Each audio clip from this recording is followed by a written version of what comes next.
La multiplication des pains, selon l'évangile de saint Matthieu, au chapitre 15, versets 13 à 23. Jésus partit de là dans une barque pour se retirer à l'écart dans un lieu désert. Voici Jésus dans sa barque. Voici qu'il est sur le lac de Génézareth. Et voici qu'il va prier dans un lieu désert. Les enfants, je vous dessine les barques sur le bord du lac. Je vous dessine quelques pêcheurs là-bas que j'aperçois dans le fond. Il y a toute une foule du reste. Ils ont écouté longuement Jésus leur parler de son Père, leur parler de l'amour, les aider à mieux vivre et surtout guérir beaucoup de malades. Aussi cette foule est un petit peu désemparée en le voyant partir et ils se disent peut-être que nous pourrions le suivre. Alors je vous dessine ce beau lac de Génézareth, quelques villages, voilà, et Jésus qui va prier son Père, il va se mettre à l'écart.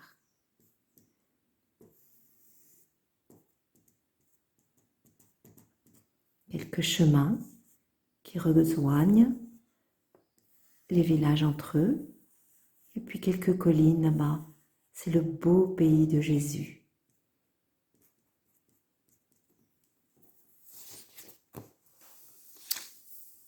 Mais le peuple l'ayant vu, le suivit à pied.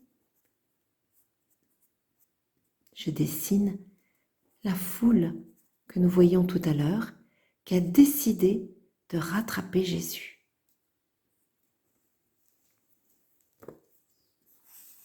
Je dessine le lac.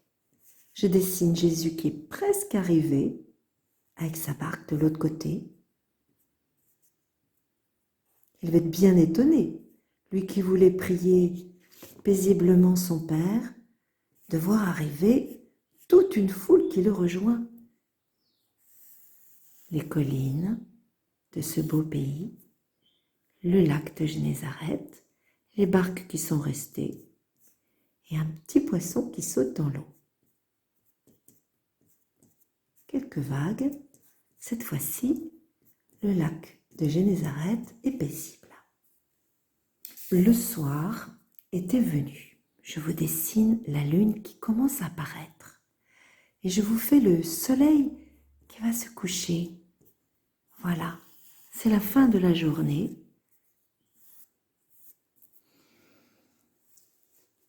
Comme Jésus sortait de la barque, il vit une grande foule.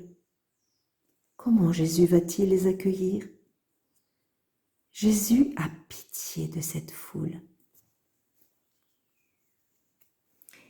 Et il guérit les malades. Voilà, la barque est là. Jésus en est descendu, il s'approche des malades et il les guérit.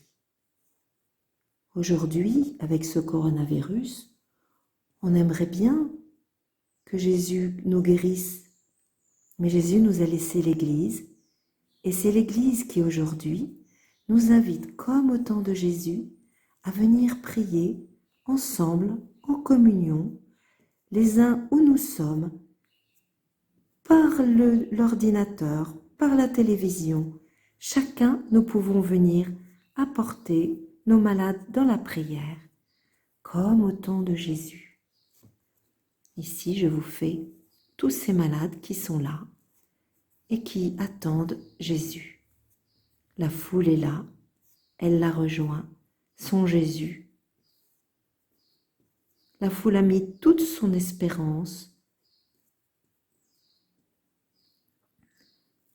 dans le Seigneur. Voilà, je dessine tous les malades. Et en même temps que nous regardons cela, nous pouvons chacun prier pour tous ceux qui sont touchés par le coronavirus. Les disciples qui étaient là et qui s'inquiètent de voir venir le soir, lui demandèrent de renvoyer cette foule pour qu'elle aille dans les villages acheter de quoi manger. Je dessine les disciples qui disent à Jésus, il faut les renvoyer.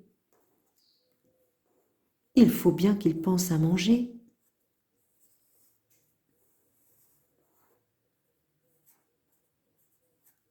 Savez-vous ce que Jésus va leur répondre? Il n'est pas nécessaire qu'ils y aillent.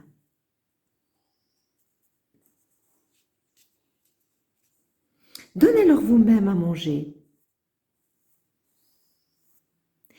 Il y avait là, justement, nous n'avons que 5 pains et 2 poissons, mais Jésus leur dit, apportez-les-moi ici. Alors, on apporte les 5 pains et les 2 poissons.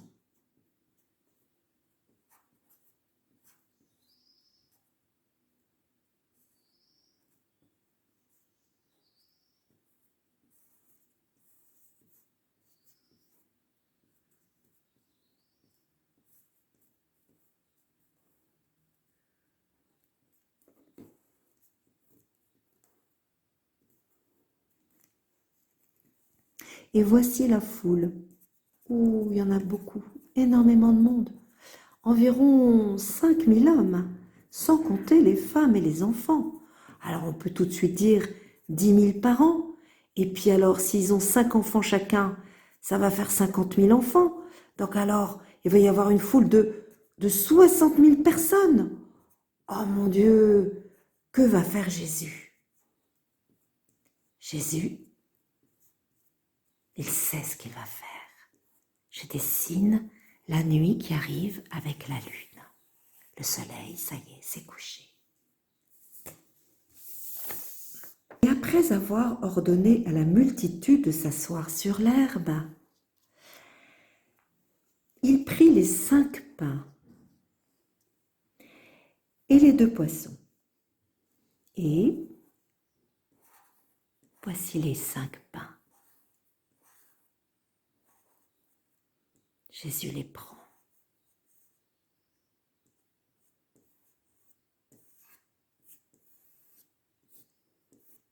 Et les 2 poissons que je dessine aussi.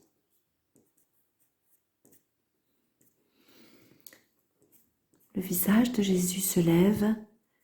Pourquoi se lève-t-il vers le ciel? Parce qu'il sait que son Père l'écoute et l'exauce toujours.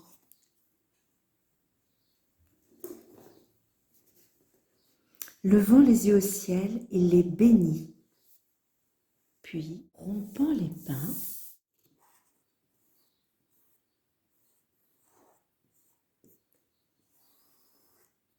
vous voyez, je dessine les pains qui sont rompus.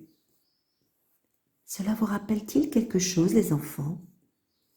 Aujourd'hui, dans l'église, les prêtres rompent aussi le pain au moment de la messe. Ils font le même geste que Jésus. Je lui fais une auréole. Il rompt les pains et les donna à ses disciples. Les disciples les apportèrent au peuple. Je fais les disciples qui prennent le pain dans leurs mains. Jésus leur donne ce pain. Voyez.